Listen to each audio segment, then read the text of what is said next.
একটি বিবাহিত মহিলার মানসিক অভিব্যক্তি শুনুন, শুনলে বুঝবেন। বিয়ের পরে কিছুদিন কেটে যাওয়ার পর সেই মহিলার স্বামী তাকে বলছেন যে আমার বাড়ি থেকে তোমাকে কেউ পছন্দ করেনি, আমার বাবা মা তাদের তোমাকে পছন্দ হয়নি। তখন তার স্ত্রী বলছেন, তাহলে আমাকে বিয়ে করলে কেন? বিয়ে করলাম কারণ তোমাকে আমার পছন্দ হয়েছিল। আমি তোমাকে কথা দিয়েছিলাম, তোমার সঙ্গে আমি প্রেম করেছিলাম বেশ কয়েক বছর। আমি তোমাকে কথা দিয়েছিলাম আজীবন তোমার পাশে থাকবো, তাই তো বিয়ে করে তোমাকে আমি আমার পাশে রাখলাম। আচ্ছা, বাবার অপছন্দের মেয়েকে নিয়ে কি সুখী হওয়া যায় না? এটাই আমি ভাবলাম, দেখা যাক কি হয় না হয়। অন্যদিকে ছেলের বিয়েতে নিশিকান্ত বাবুর একটা দীর্ঘশ্বাস পড়েছিল, একমাত্র ছেলে, তবুও তার অপছন্দের একটা মেয়েকে সে বিয়ে করলো। তার পছন্দের কোনো মূল্যই দিল না।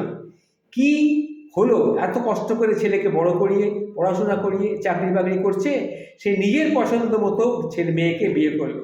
আমাদের পছন্দের তার কোনো মূল্যই দামই সে দিল না। তবুও বিষয়টা তিনি মেনে নিতে একটু চেষ্টা করলেন। কি এখানে একটু খানিকটা ভয়ও হলো। মেয়ে তো জানেই যে তাকে তার শ্বশুর পছন্দ করেনি। বিয়ের পর যদি মেয়ে জানে যে তার শ্বশুর বিয়েতে অমত দিয়েছিল, তাহলে মেয়েটা তো বিগড়েও যেতে পারে, শ্বশুরকে নানাভাবে জ্বালাতন করতে পারে। ঋষিকান্ত বাবুর এইসব নিয়ে একটু ভয়ও ছিল মনে মনে। তা মেয়েটা সেরকম কিছু করবে কি? সবসময় কি ঠেস দিয়ে কথা বলবে? এইরকম একটা চিন্তাভাবনা ছিল। যাই হোক, হঠাৎ দরজায় একটা ঠক ঠক করে আওয়াজ হলো। নিশিকান্তবাবু দরজার দিকে তাকিয়ে দরজাটা খুলে দেখলেন তার ছেলের বউ দাঁড়িয়ে আছে। ছেলের বউ তাকে বলল, বাবা, ভেতরে আসতে পারি? তখন শ্বশুরমশাই বললেন, কি দরকার?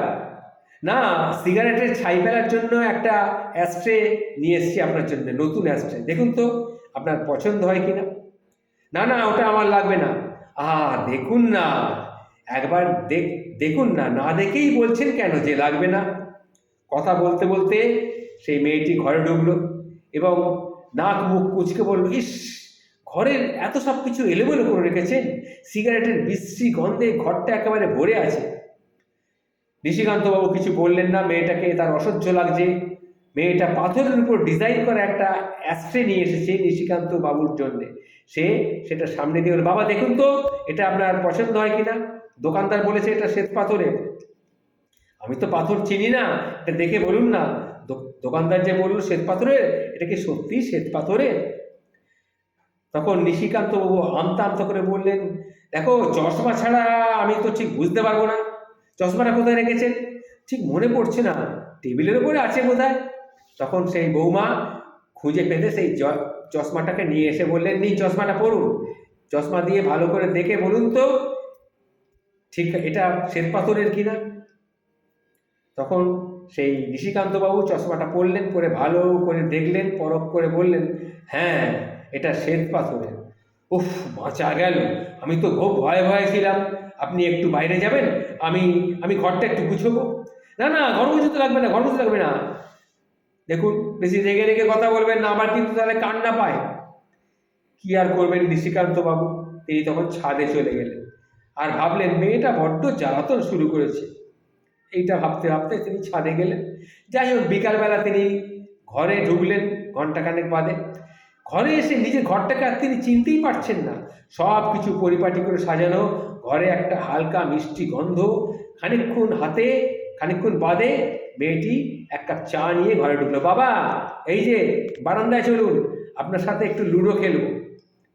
লুডো খেলবে? না না, লুডো খেলা আমার পছন্দ হয় না। তাহলে কোনটা পছন্দ? আমার পছন্দ দাবা। ইস, আমি তো আবার দাবা খেলতে পারি না। তাহলে আপনি আমাকে শিখিয়ে দিন, প্রতিদিন বিকেলে বাবা আর মেয়ে আমরা না হয় দাবা খেলবো। এইভাবে কয়েকটা দিন কেটে গেল। এবার ঋষিকান্তবাবু লক্ষ্য করলেন মেয়েটা তার জীবনের একটা অংশ আস্তে আস্তে হয়ে যাচ্ছে।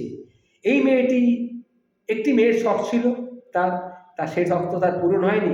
তার স্ত্রী বিগত হয়ে গেছে, অনেক দিন হলো, ছেলে বড় হয়ে গেছে, একটাই মাত্র সন্তান।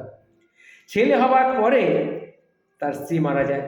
প্রথমে নিশিকান্ত বুঝলেন বাবার প্রতি মেয়ের ভালোবাসা, এই প্রথম বুঝলেন যে বাবার প্রতি মেয়েদের ভালোবাসা কতটা তীব্র হতে পারে। প্রায় 1 মাসের মধ্যে নিশিকান্তবাবু সিগারেট খাওয়া ছেড়ে দিলেন পুরোপুরি, কারণ এটা তার বৌমার নিষেধ। বৌমা সিগারেটের গন্ধ সহ্য করতে পারছে না। তিনি মেয়েটির ভালোবাসায় এতটাই মুগ্ধ হয়ে গেলেন যে তার মুখে বাবা না শুনলে তার প্রেশার ফল করে যায়। একদিন বিকেলে দাবা খেলতে খেলতে মেয়েটা বলল, আচ্ছা বাবা, দাবা খেলায় রাজা মন্ত্রী সবাই আছে, কিন্তু রানী নেই কেন? নিশিকান্তবাবু তখন হেসে বললেন, রানী রানী বাড়িতে থাকে, যেমন আমার বাড়িতে তুমি। এ কথা শুনে মেয়েটা খিলখিল করে হেসে উঠল। নিশিকান্ত বাবু ভারাক্রান্ত মনে বললেন, দেখো মা, তোমাদের বিয়েতে আমার মত ছিল না, এটা তো তুমি জানো। হ্যাঁ, তা তো জানি, কিন্তু আপনি কি ভেবেছিলেন আপনাকে আমি জ্বালাতন করব? এই ভাবনা কি খুব দোষের? না না, দোষের না, দোষের না।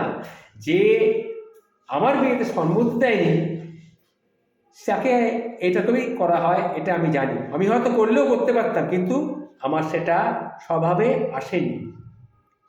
তাহলে যে তোমার বিয়েতে সম্মতি দেয়নি তাকে তুমি এইভাবে একটা সম্মান দিলে, তাকে বাবার সম্মানে সম্মানিত করলে। দেখুন বাবা, এক দেখায় পছন্দ না হওয়াটা আসলে খুব ঠুনকো ব্যাপার। পছন্দ অর্জন করাটাই আনন্দের, বুঝলেন শ্বশুরমশাই? আর বাবারা যতই কঠোর হোক, মেয়েদের ভালোবাসাকে কিন্তু বাবারা কখনোই উপেক্ষা করতে পারে না, যেমনটা আপনি পারেননি। এই যে ঘটনাটি আপনাদের সামনে বললাম, এটি একটি সংগৃহীত ঘটনা। ঘটনাটা আপনাদের সামনে উপস্থাপিত করলাম, এবং এতে করে দেখুন যে একটা মেয়েকে বিয়ের আগে অপছন্দ হওয়া সত্ত্বেও সেই মেয়েটার কত বড় মনের জোর, সে তার শ্বশুরমশাইকে তার নিজের বাবা হিসেবে প্রতিপন্ন করতে পারল। এটা খুবই শিক্ষণীয় একটা বিষয়। ভালো থাকবেন। বিশেষ করে মেয়েদের কাছে বলছি, এই রকম মেয়ে আমাদের সমাজে সংসারের শান্তি ফিরিয়ে আনার জন্য অত্যন্ত প্রয়োজন। নমস্কার, ভালো থাকবেন।